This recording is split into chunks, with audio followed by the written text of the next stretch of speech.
नमस्कार मंडळी, तुम्ही पाहताय सत्यवाणी न्यूज. अफवांवर विश्वास ठेवू नका. माझ्याकडे विरोधी पक्षनेतेपद सोपवण्याच्या चर्चेत कोणतंही तथ्य नाही. ही पेरलेली बातमी. पण मीच कुणाचे तरी 22 आमदार दुसरीकडे जात असल्याचं ऐकलंय. उद्योग करणारे व्हॉइस कॅप्टन आहेत असा दावा आदित्य ठाकरेंनी केला. उदय सामंत 22 आमदार घेऊन भाजपात सामील होणार या चर्चा होत असताना शिंदे गटाचे मंत्री संजय शिरसाटांनी म्हटलंय की ठाकरे पक्षाचे 13 आमदार माझ्या संपर्कात आहेत. या सगळ्या आमदारांची नावं माझ्याकडे आहेत. वेळ आल्यावरती नावं सांगीन. हे सर्व आमदार उद्धव ठाकरेंच्या शिवसेनेच्या कार्यपद्धतीला वैतागलेत. ते एकनाथ शिंदेंच्या शिवसेनेमध्ये प्रवेश करणार आहेत. ज्या भाजपामध्ये हे 22 आमदार जातील अशा चर्चा होतेत, त्याचवेळी मुख्यमंत्री देवेंद्र फडणवीस समोर येत म्हणालेत की आदित्य ठाकरेंच्या म्हणण्यात कोणतंही तथ्य नाही. उद्या कोणी असंही म्हणेल की आदित्य ठाकरेंचे 20 आमदार भाजपच्या गळाला लागलेत. असं उगीच काहीतरी म्हटल्यानं काही होत नाही. आम्हाला शिंदे सेनेचे आमदार घेऊन काय करायचंय? ते आमचेच आहेत. शिंदे सेना आमचा मित्रपक्ष आहे. आता चर्चा होऊ लागलीये ती म्हणजे शिंदे सेना मित्रपक्ष असली तरी एकनाथ शिंदे मित्र आहेत का? कारण फडणवीसांना केंद्रात जायला शिंदे सेनेची गरज आहे. त्यामुळे शिंदे सेना फोडण्याची फडणवीस यांची स्क्रिप्ट अंमलात आणायला सुरुवात झालीये का? फडणवीस यांचा तिसरा डाव काय जाणून घेऊयात. 2024च्या लोकसभा निवडणुकीत 543 जागांसाठी झालेल्या निवडणुकीत बहुमतासाठी 272 जागा आवश्यक होत्या. यात भाजपला 240 जागा मिळाल्या. म्हणून एकट्या भाजपनं सत्ता स्थापन करण्यासाठी 272 वजा 240 बरोबर 32 अतिरिक्त जागांची गरज होती. इथे उपयोगी पडले 16 खासदार चंद्रबाबू नायडूंचे, 12 खासदार नितीश कुमारांचे आणि 7 खासदार एकनाथ शिंदेंचे. केंद्रातील सरकार याच तिघांवरती अवलंबून आहे असं स्पष्टपणे सांगता येतं. चंद्रबाबू आणि नितीश कुमार दोन्ही नेते वेळ पाहून पलटी मारू शकतात. एकनाथ शिंदेंचा पक्ष, चिन्ह आणि मालकी हे प्रकरण कोर्टात आहे. त्यामुळे ते लगेच भाजपला रामराम ठोकणार नाहीयेत.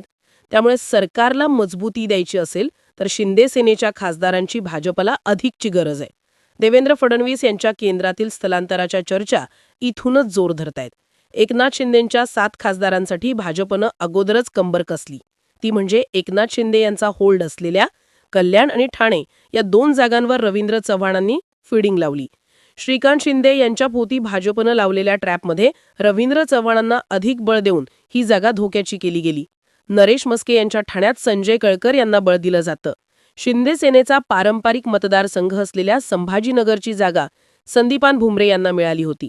तिथे राजू शिंदे आणि मराठा असणारे विनोद पाटील यांची नावं भाजपनं पुढे केली. तर बुलढाण्यात प्रताप जाधव यांच्या विरुद्ध संजय कुटे किंवा रविकांत तुपकर मैदानात ठेवलेत. मावळचे खासदार श्रीरंग बारणे, हातकणंगलेंचे खासदार धैर्यशील माने आणि मुंबई उत्तर पश्चिमचे खासदार रवींद्र वायकर यांची परिस्थिती फारशी वेगळी ठेवलेली नाहीये. एकनाथ शिंदे आजही भाजपसोबत आहेत. मात्र भाजपच्या रवींद्र चव्हाण, नितेश राणे यांच्यासारख्या नेत्यांमुळे ते कधीही दूर जाऊ शकतात. हे नगरपरिषद आणि नगरपंचायत निवडणुकीत लक्षात आलं. त्यामुळे आता केंद्रातील 7 खासदारांभोवती ट्रॅप लावून मोदींचं सरकार मजबूत करण्यासाठी त्यांचा गट शिंदे यांच्या सहमतीशिवाय फडणवीस आपल्या बाजूने घेऊ शकतात, हेच यातून स्पष्ट दिसतं. महाराष्ट्राच्या राजकारणात देखील शिंदेंना डावल्यास ते भाजपच्या विरोधात जातील हे उघड. त्यांची एक चुणूक नेमकीच दिसून आली. त्यामुळे त्यांच्या संख्येला आपल्या बाजूने घ्यायचं असेल तर इथे फडणवीस तिसरा डाव टाकतात. महाराष्ट्राच्या राजकारणामध्ये सध्या हिवाळी अधिवेशन चर्चेचा मुद्दा. दोन्ही सभागृहातील रिक्त असलेल्या विरोधी पक्षनेतेपदावरून शिवसेनेत वाद पेटला. एक पक्ष आणि 2 गट असे सत्तेवर जे आहेत त्यांच्यातून एका गटामधून 22 आमदार मुख्यमंत्र्यांच्या हाती लागलेत. जर तुम्ही गेल्या 1 वर्षांचा अभ्यास केला तर त्यांची कामं असतील किंवा त्यांना दिलेला फंड असेल, हे सगळ्याच गोष्टी सांगतात की उठ सांगितलं तर उठ आणि बस सांगितलं की बस आणि उडी मार सांगितली की उडी मार, असं आता मुख्यमंत्र्यांच्या इशाऱ्याने नाचायला लागलेत. नेमकं कोणी इथून धसका घ्यायचाय हे ज्यांनी बातमी पेरली त्यांना कळेल. बघा, 22 आमदारांमध्ये मी असं कोणीतरी स्वतःला व्हाईस कॅप्टन म्हणतात असं ऐकलंय. त्यांचे काय उद्योगधंदे चालतात ते मला माहिती नाही. आदित्य ठाकरे यांच्या या विधानानंतर उदय सामंत 22 आमदार घेऊन भाजपात जाणार असल्याच्या चर्चा नव्यानं होऊ लागल्या. भाजपला असं काही करण्याची गरज आहे का? तर याचं उत्तर हो असंच आहे. कारण भाजपचा वाढणारा विस्तार आणि विरोधकांना संपवण्याचं आखलेलं नवीन धोरण पाहता शिंदेना मित्रपक्ष करण्यात भाजपला आता रस नाहीये. त्यापेक्षा त्यांच्या नेत्यांना भाजपच्या झेंड्याखाली आणून भाजपमय महाराष्ट्र करण्यावर भर अधिक आहे. आता आदित्य ठाकरे यांच्या या विधानावर उत्तर देताना उद्या कोणी हेही म्हणू शकेल की आदित्य ठाकरेंचे जे 20 आमदार आहेत तेही भाजपच्या वेळाला लागलेत. असं कोणाच्या म्हणण्यानं थोडीच होत असतंय. आणि आम्हाला शिंदे सेनेचे आमदार आमच्याकडे घेऊन काय करायचंय? ते आमचेच तर आहेत. शिंदे सेना जी आहे ती आमचा मित्रपक्ष आहे. असं जरी फडणवीस म्हटले असले तरीही त्यांच्या धोरणानुसार स्क्रिप्ट जोवर अंमलात येत नाही तोवर बाहेर पुष्टी करायची नाही. हे एकनाथ शिंदे यांच्या फुटीपासून लक्षात आलंय. उद्धव ठाकरे गटाचे उर्वरित फक्त 20 आमदार फोडण्यात भाजपला रस नाही, कारण ते न फोडताही आपल्याकडे येतील अशी परिस्थिती आहे.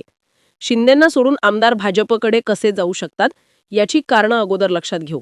मध्यरात्री एकनाथ शिंदे 29 आमदारांना घेऊन सुरतला, तिथून गुवाहाटीला गेले. त्यानंतर 29 आमदारांमध्ये एक आमदार एकनाथ शिंदेंना जोडला जाऊ लागला. आता हे जोडले गेलेले आमदार देवेंद्र फडणवीसांच्या सूचनेनंतर गेली अशी चर्चाही झाली. याची पुष्टी खुद्द बच्चू कडू यांनीही केली.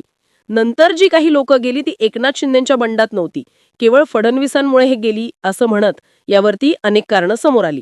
त्यानंतर दुसरं कारण म्हणजे असे नेते आहेत जे शिंदेंच्या शिवसेनेपेक्षा भाजप आणि फडणवीस यांच्या जवळचे.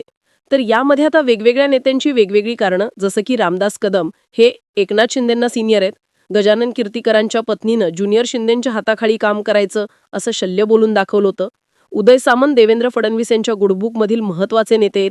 तिसरं कारण म्हणजे मूळचे भाजपवासी, परंतु त्यांना शिंदे सेनेकडून निवडून आणत उभं केलं होतं. त्यामुळे भाजपकडून आदेश येताच ते आपल्या मूळ पक्षात वापस येतील याची शंका नाहीये. आता उदय सामंत यांच्यासोबत कोण कोण असू शकतं याची विषयी सुद्धा आपण माहिती घेऊया. यात पहिलं नाव येतं ते म्हणजे राजकीय पुनर्वसन करण्यासाठी इच्छुक असलेले रामदास कदम आणि कीर्तिकर यांचं. तानाजी सावंत हे सुद्धा तसं महत्वाचं नाव आहे. पहिल्या कॅबिनेटमध्ये सुपरमंत्री असणाऱ्या तानाजी सावंतांना नंतर मात्र साईडलाईन करण्यात आलेले. ते सुद्धा देवेंद्र फडणवीसांचे क्लोज आहेत. त्यामुळे वेळ आली तर शिंदेपेक्षा भाजप योग्य अशी त्यांची भूमिका असू शकते. देवेंद्र फडणवीस यांच्या फोननंतर उद्धव ठाकरेंसाठी रडणारे आमदार संतोष बांगर यांचा हिंदुत्वाचा पॉइंट ऑफ व्ह्यू पाहता उदय सामंत यांच्या जवळ जाण्याचा कस दिसून येतो. निलेश राणे आणि अमोल खताळ ही दोन्हीही नावं भाजपची म्हणून अधिक प्रसिद्ध आहेत.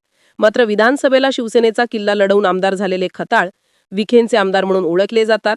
विठ्ठलराव लंगे हेही विखेंचे आमदार म्हणून ओळखले जातात आणि विखे म्हणतील ती पूर्व दिशा अशी त्यांची भूमिका असेल.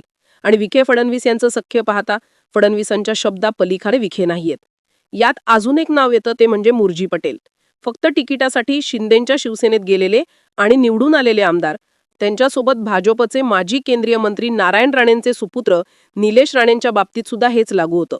मतदारसंघ शिवसेनेला जातोय म्हणून शिवसेना गेलेले आमदार ते काल पण शिवसेनेच्या शिवसेनेत नव्हते आणि आज पण नाहीयेत असं म्हणावं लागतं. पूजा चव्हाण यांच्या प्रकरणामध्ये अडकलेले संजय राठोड, विट्स हॉटेल प्रकरणामध्ये अडकलेले संजय शिरसाट, जमीन खरेदी प्रकरणात अडकलेले शंभूराज देसाई यांना याची संपूर्ण कल्पना आहे की ती जोवर भाजपसोबत आहे तोवरच सेफ, नाही तर अनसेफ. त्यामुळे शिंदे यांच्या बदलत्या भूमिकांमुळे मतदारसंघातील फोफावणारे उद्योगधंद्यांना, शिक्षण संस्थांना, मीडिया पुढे आलेल्या कुटाड्यांना साईडलाईन करण्यासाठी भाजपच्या महाशक्तीची गरज आहे. आणि त्यामुळे उदय सामंत यांच्या सोबत ते कधी आपला मोर्चा वळवू शकतील अशा चर्चा होत आहेत.